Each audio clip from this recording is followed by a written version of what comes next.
Donc, la dysfonction érectile se définit par la difficulté à obtenir ou à maintenir une érection pour avoir une relation sexuelle qui est satisfaisante. Dans leur vie, la majorité des hommes vont éprouver de la dysfonction érectile à un certain point, que ce soit permanent, comme le sous-entend la définition, ou de manière sporadique, qui à ce moment ne qualifie pas un homme pour de la dysfonction érectile. Dans les hommes de 50 ans, on retrouve une prévalence de 40 % de ceux-ci qui vont avoir de la dysfonction érectile. Donc, beaucoup d'hommes sont à risque de dysfonction érectile, puis il y a beaucoup de facteurs de risque aussi impliqués. Notamment, si on part de la base au niveau des habitudes de vie, tout ce qui est sédentarité, mauvaise nutrition, poids augmenté sont des facteurs de risque à la base. Quand on parle des habitudes, le tabagisme, le fait de prendre de l'alcool régulièrement, le fait d'utiliser des drogues nuisent à la fonction érectile également.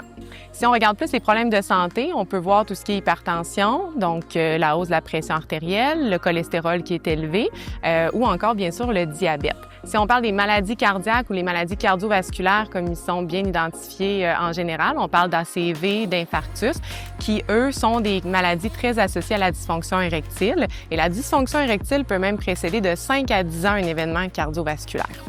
Ou sinon, bien, tout ce qui est chirurgie pour le traitement des cancers de prostate peut engendrer de la dysfonction érectile. Ou, encore une fois, d'autres facteurs de risque peuvent être des chirurgies pour les intestins, principalement au niveau du rectum.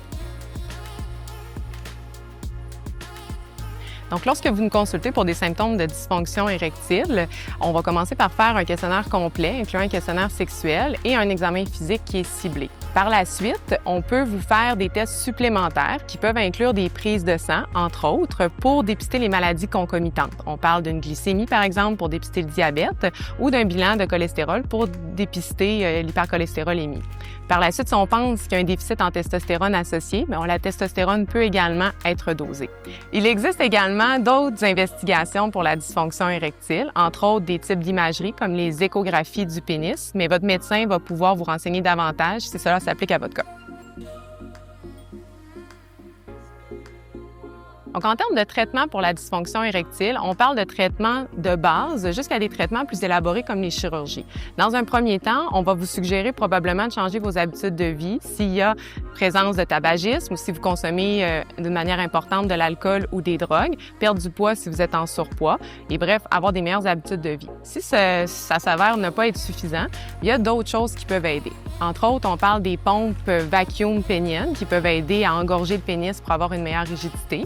Il y a de la médication également, connue sous le nom de Viagra, Cialis, Levitra, qui peuvent vous aider à avoir une meilleure rigidité. Puis, une fois que ces médicaments-là de base n'ont pas fonctionné, c'est souvent avec une référence en urologie qu'on introduit d'autres types de traitements, comme les injections intracaverneuses ou, si jamais il y a échec aux injections intracaverneuses, une chirurgie par prothèse pénienne pour améliorer votre fonction érectile.